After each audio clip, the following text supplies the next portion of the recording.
સંતરામપુરમાં road માપણીમાં ગેરરીતિના આક્ષેપ, મકાન માલિકોની સમાન માપણીની માંગ, રોડના મધ્યબિંદુથી સમાન માપણી ન થતા ઉઠ્યો વિરોધ.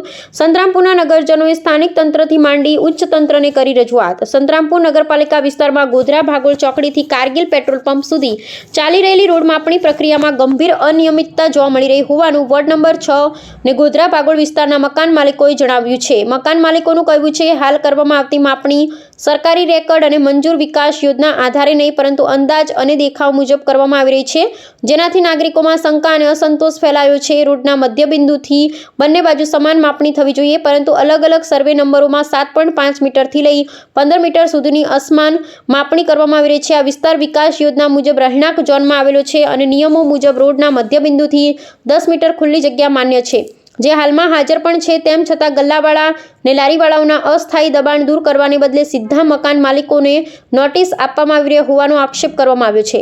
માપણી માટે 1973ના જૂના નકશાનો ઉપયોગ થતો હોવાનો પણ મુદ્દો ઉઠાવવામાં આવ્યો છે, જ્યારે 1985 પછી આ વિસ્તાર રહેણાંક ઝોનમાં રૂપાંતરિત થયો છે.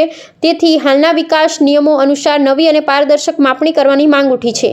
આ બાબતે સંતરામપુરના મકાન માલિકોએ ગુજરાત તકેદારી આયોગ, પ્રાદેશિક કમિશનર મહીસાગર, જિલ્લા કલેક્ટર, ડિસ્ટ્રિક્ટ લેન્ડ રેકર્ડ અધિકારી તથા પ્રાંત અધિકારીને રજૂઆત કરી માપણી તાત્કાલિક અટકાવી અને જો હાલ કરવી હોય તો રોડના મધ્યબિંદુથી ગોધરા ભાગોળ ચોકડીથી કારગિલ પેટ્રોલ પંપ સુધી એક સરખી અને નિયમસરની માપણી કરાવવાની માંગ કરી છે. જેથી હવે આ બાબતે તંત્ર ને સરકાર કઈ દિશામાં અને કેવી રીતે શું કાર્યવાહી હાથ ધરે છે તે આવનારા દિવસોમાં જોવાનું રહ્યું.